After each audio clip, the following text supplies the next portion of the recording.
Okay, so this is going to be the start of making a zero clearance insert for my Craftsman model 10-inch 3 horsepower 113.298761. Came across needing to make sure I got this done when I was dadoing my tenons for my chimney cupboard. So I've come up with an idea of making my own, and I'm gonna start it and see how it works out. So basically, I took the insert, which is a metal like 1/4 inch insert. Once you take into account for these little threaded studs that you use to adjust the height of it. So I've taken this insert, I've put it on this board, and I've drawn, see if I can zoom in on this thing here.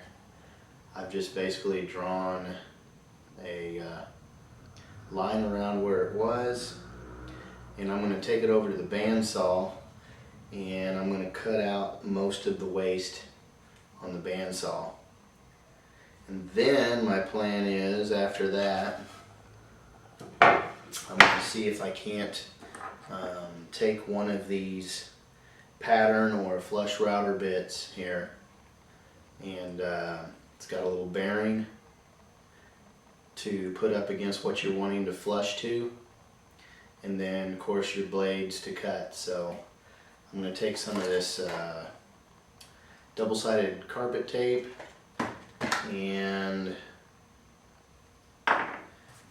try to, once I've got most of the waste cut out on the bandsaw, I'm going to come back and I'm going to try to double-sided carpet tape this insert that came with the saw onto the wood, and use that bit in my router table and just flush my wood to the insert, and then that will hopefully make it the exact right fit for the table saw.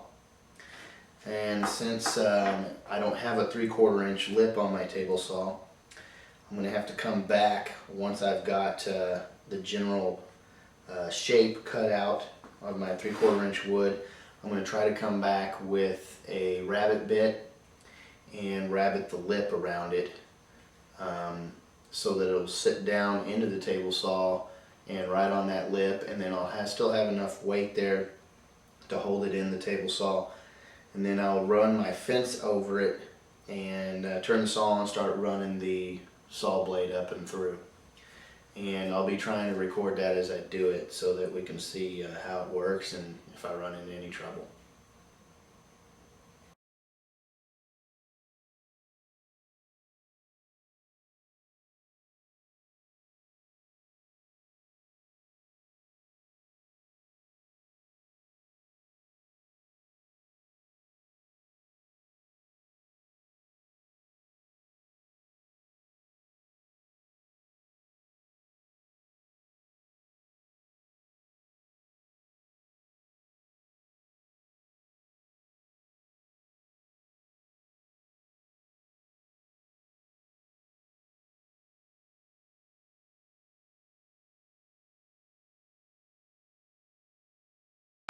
Okay, I also took some mineral spirits here, and I ran it over the face of the board, and also the face of the insert, to basically try to make sure I don't have any dust or any kind of oils or anything on these two, because I want this tape to stick as good as possible, so that our board and our template are not moving from each other while I'm trying to do a flush route to the template.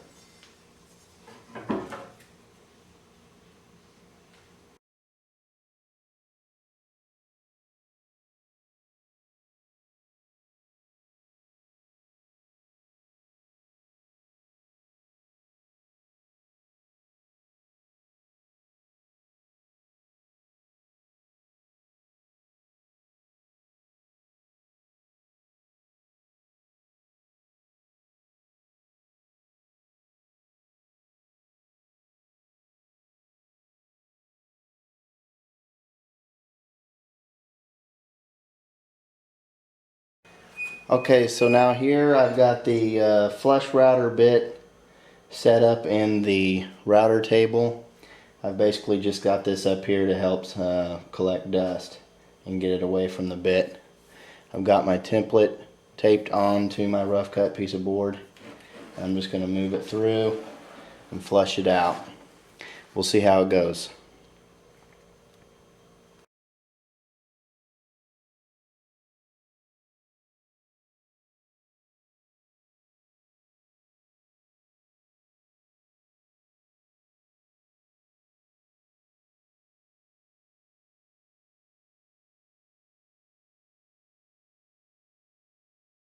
Okay, so now as you can see, we've flush cut all the way around.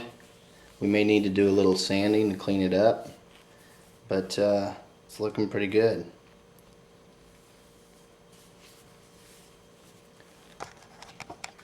Here's what that piece of board looks like without the template on it, after we used the template bit to run around it. As you can see, we've got the same exact shape that we need to go in the table saw. So I'm probably gonna check to see if this thing will fit in there. If it won't, then I'll probably do a little bit of sanding to the edges. And then what I'm gonna hopefully do is set my depth with a rabbiting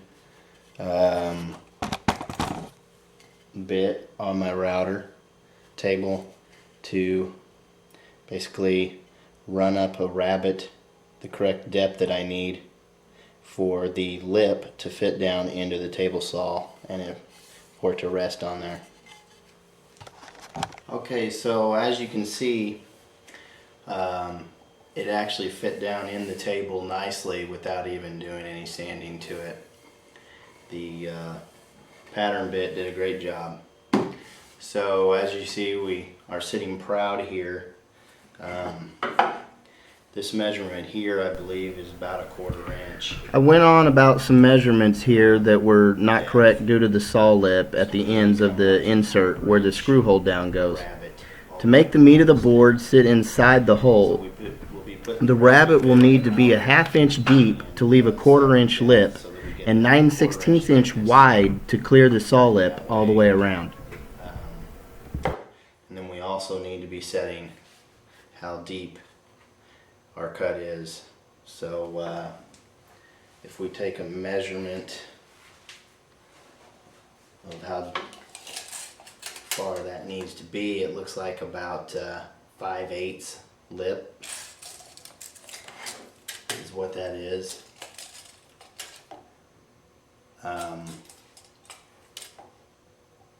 Yes, I'm sorry, back up. That's 3/8. It's a 3/8 lip.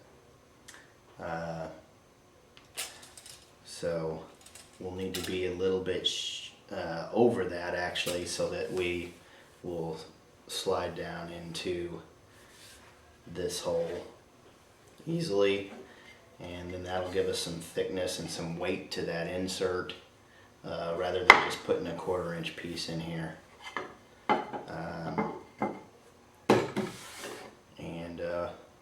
Once we get it in there, I'll run the fence over it slightly, hold it down, and then we'll turn the saw on, run it up through. At least that's what my plan is. We'll see how it goes.